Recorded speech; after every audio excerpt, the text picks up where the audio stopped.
On Sunday, the 4th of March, Patrik, cArn, Sättermon, you announced your retirement. We're here to talk about your career and basically go through your life in gaming, so to speak.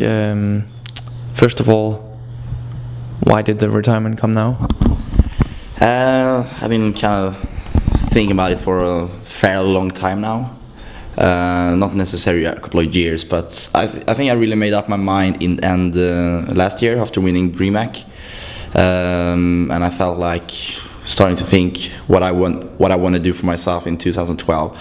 The first step was I moved back to Sweden for a couple of months from London, where I lived the two past years, and then I thought, like, how long will CS be around? How good am I right now? And like, what's best for the team, and most importantly, what Patrik wants to do with his life. I mean, I'm turning 27 now in just a month. Probably not too old to play. I mean, you can probably play video games pretty much forever, but when the motivation goes down and when you feel that you have achieved quite a bit and been around for a long time, which I think I have at least, playing international tournaments since probably 2002, 2003, which is almost a decade of professional gaming. But CS, I played it for 12 years, and playing video game for a job is a lot of fun, all the travel.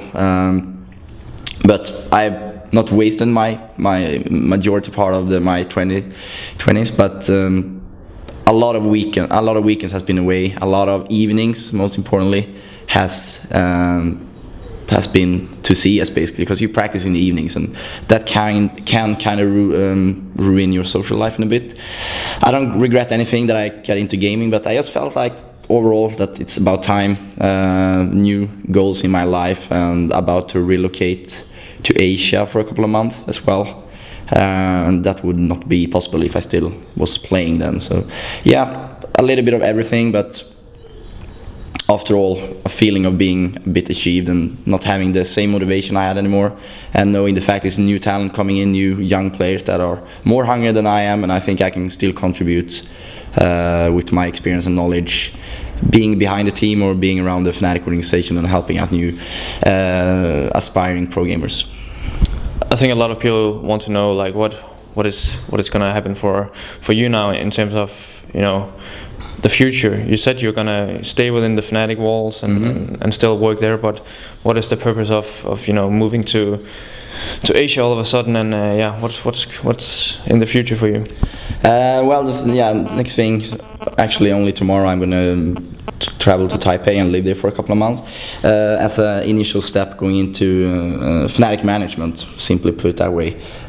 All those details, what I will do and what my position will be, I think we better announce on our website ourselves, and I think this is going to go up in a few days, but we better leave it to the Fnatic site, and please visit that one. But yeah, I want to stay close to the game. I want to stay close to the tournaments, and you should not be surprised if you see me at a couple of tournaments here and there. Maybe do some commentating because I mean, I love the game. I've been around so long, and it's been a big part of my life. It's basically been all my life, and it would be really sad to just say bye-bye to gaming, and especially CS. So yeah, I try to stick around and see how it goes, because I mean, I know I only have the feeling now, knowing that this is my last tournament, but how will my life shape when I don't have CS anymore? I don't know how I will feel. It's really hard to predict that, since I played this game for 12 years now, and it's been something I put all my effort in, really, and now that part is just it just stopped. And how I will feel, I don't know, but the goal is to stay away from being an active player, but I will always play CS. I will always watch the games and follow the good players around, and hopefully this will be a new chapter in a successful new Fnatic team without me. When most people retire, so to speak, they basically don't really retire. They will come back and play here and there. Will you rule out the possibility that you someday will play again, or? Not really. But the question is, even if it's a very old game, and for untrained eye it might look like nothing has changed, but the game constantly changed. The balance of the game, how to use the rifles, how to use the movement to win games, and how the meta game is played as well, tactics wise. It's not the easiest thing to come back to. You know, all those big names back in the days, they cannot just come in. Maybe they were best in 2005, 2006, the players back then, but if they came back now and not putting all those at least 40 hours per week into the game, they will have no chance at all. And you know, I see the limit is like if I stay away for a couple of months, then I can come back. But if I stay away from CS longer than that, it will be really hard to come back on a decent level, and it wouldn't be nice for myself or my team for that sake as well. The whole idea with this interview is also to touch a bit on your like career in gaming. Probably some people will know it, other people won't. But how did you in general just get into the whole gaming world? So I've always been an avid gamer in any kind of sense, from the Super Nintendo days to the Amiga, the early PCs, and the 586 I think is called, the first Pentium. And I play a lot of Quake, and I've always been a team player, even in my real life, like sports, soccer, and all those kind of things. And somehow CS came into the picture. I think this was in '99, and one of my best friends in Sweden downloaded it, the Half-Life mod, and I just got caught. Really, I just played intensely over a very long period at the beginning. But still, I had one foot in the Quake scene, because I consider myself a pretty good CTF player in Quake world, and I thought that it was a faster game and it was more interesting with Quake. But then when the kind of team thing entered the CS world, because initially you only play on the public level, I just played. When I started to play matches, I found my place in this world, so to speak. I started to think about tactics and how to improve the team play, and just try out all the elements of the new game I starting to love more and more. This was probably 2001 when I really got caught and played with semi-professional teams and so forth. Turning pro in 2004, I believe, for the first time. Semi-retiring, starting to work in 2005, and then Fnatic offered me a contract in 2006, and the rest is history.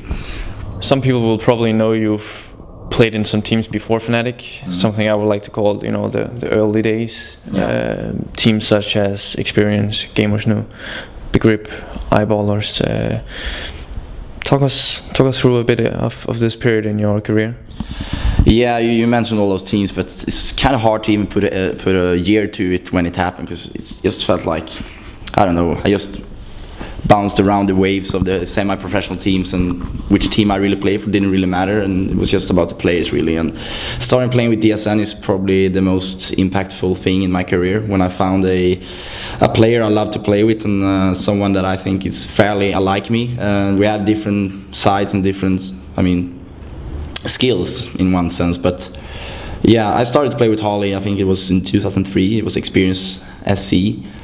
Before that, it was Archangels, kind of Swedish internet team that made some decent impact against the top teams, such as Kaya, I think, and a couple others. It was ESU maybe back then. Yeah, so long time ago. But yeah, Experience.sc, Gamers.nu, that was fairly low professionalism in those teams.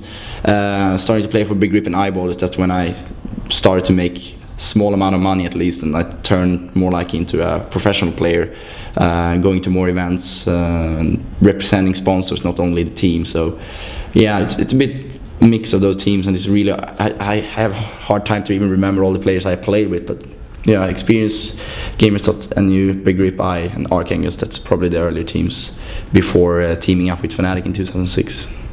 From this period, is there a specific experience or something that just sticks out in your memory? Kind of one memory that I was thinking about. Actually, I went to do a lecture in my childhood school in Sweden just a few weeks back, and they wanted me to pretty much answer that question you just stated. And I remember when I was probably 17, I was in my final years in school before the normal university life was about to start. Where I got a message on IRC on QuakeNet, and it was some guy who didn't really know this person at all, but he said, "Hey guys, do you want to go to Greece and play the Cyber X Games, an American event that got cancelled eventually? But do you want to go to Greece and play this qualifier? You have to go tomorrow, so I have to book you now, and you just have to wear my t-shirts, and I'm gonna pay for everything."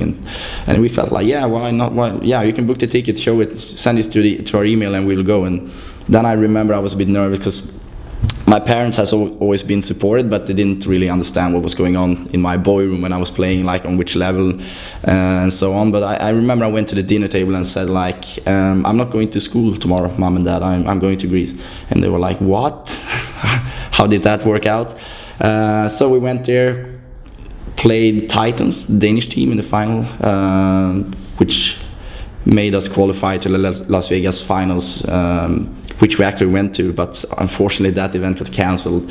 This was just a few days after New Year's Eve of 2003, so in the early 2004. Then the time came where a new Fnatic team was built. It was your former teammate TSN who got the opportunity to redo a team after have been in Fnatic for some time. The team back then was RG, DSN, Tentpole, you, and Forrest. Yes. When the team was created, how did you like think about this whole new? All of a sudden, you had an organization, and things were looking brighter, obviously. Mm-hmm. But also as a team as a whole, probably you knew some players better than others. Yeah. DSN was actually the only player in that team I knew. I used to play Forrest a lot on the clan-based mixes, and I know how incredibly good he can be. But I always saw him as a bit of an onliner, a younger kid, because I was from another generation, I'd say. But after just playing with them, obviously Temple was an amazing team player, an amazing player, but after playing with them a couple of weeks, I just realized that, yeah, we can probably do great impact with this current lineup, and started to have a lot of fun with the team, and also coming back to gaming. As I said earlier, in 2005, I was kind of stopped playing and starting to think about going to school and, quit active pro gaming. I mean, I thought that pro gaming maybe wasn't my thing, because I'm from a fairly small town in Sweden, and back in the days, at least in Sweden, all the top players, they came out of Stockholm or Gothenburg, the biggest cities in Sweden, and SK, NIP, and those teams only picked up players from that region, really. And I wasn't as lucky to find decent teammates around my region. But anyway, I stopped my job and started to travel and play for Fnatic. And only a few months later, we actually but we were awarded the Team of the Year. And yeah, 2006, that was a really good year, and I'm so happy that I got the chance from Holly and Sam and the Fnatic organization to believe in me, and that I can lead the team as the in-game leader. And a funny side note in this is that when I came back to the team, because Holly was talking to Forrest individually, and Tentpole, those guys came from I think it was a Big Grip or Embrace, probably Big Grip, when they won WM. And Holly at the same time tried to pitch me in, and like I play with Patrik for a long time. He's a good player, nice sniping skills, and good in-game leader. And both Temple and Forrest were a bit, he's too old school, he's too old, he cannot do any impact more, and they didn't know me really. That's why. But apparently they trusted in me eventually, and 2006 for me wasn't the best year, I'd say, for me individually, because I came out of an inactive period where I haven't played that much. 2007, I really think I started to step up as an individual player, and I also got awarded the second best player in the world after Neo from the old website GGL. That was 2007. So yeah, I was pretty old school going into the pro gaming life in 2006, but apparently I had more to give gaming. You mentioned 2007. 2007 also became the year where you made the first roster changes since bringing in this new team. Yeah. It was Tentpole who went out and INS came in. How did this whole transfer come together for you guys? So Tentpole, who is probably still an amazing guy, really. A bit bad temper sometimes, but that's all for the good laugh, actually, when you're playing with him. He got a bit tired of all the traveling, because 2006 was probably one of the busiest year of CS history, and he he was a bit like me the year before, when I thought like, I should stop playing now. I should do the normal life, which all your friends do and your family expect you to do. So he didn't really like to travel, and he wanted to retire. Only a few months later, he was teaming up with SK again, I think, because he started to miss gaming pretty much straight away. But yeah, Ines came in. He was a good friend of Harley at that point and came from NIP. And yeah, 2007 was not a bad year either. We didn't win any big titles really, but a lot of small events and very consistent. A lot of top 3 placements and so forth. So yeah, Ines was good for us. I'd say it was a decent thing to do when Tentpole didn't want to play with us anymore because all the travel. Towards the end of the year, Ines stepped out of Fnatic. At that time, that was 2008, I think. 2008. Was it really? Anyway, Ines out. Get right in. Get right was a young guy at that time. He was young at that time. What kind of a team did you think Get Right made Fnatic be at that time? Obviously, one of the actually the best team in the world in 2009. Get Right had been around for a while at that point, and all the players in SK and Fnatic, they knew how good Get Right is and still are. And yeah, we had a bit of struggle, and I think we got too close with each other with our Archie Ines. We were two good friends, I'd say, and we had a lot of travels in 2007 too, and the team just started to split up a bit, where we thought that we need a younger player now, we need a new talent, like to just mix things up and something that actually makes the team more professional again. It's not all about the fun, it's also about winning, because winning is obviously very fun. So yeah, Get Right, we picked him up in 2009 when Ines retired. And yeah, only a few weeks later actually Archie decided to do the same thing, because like Tentpole or like myself in 2005, he lost the passion for it. He wanted to hang out with girlfriends, friends or whatever, the normal life really, which you can really miss, even if pro gaming might look like a dream for the viewers or whatever, the fans, but sometimes it's actually a lot of things you have to sacrifice to play on this level. So Gux came in 2009, only a few weeks prior IM finals and the European finals, which was played at the same time at that point. So yeah, that's the story about that.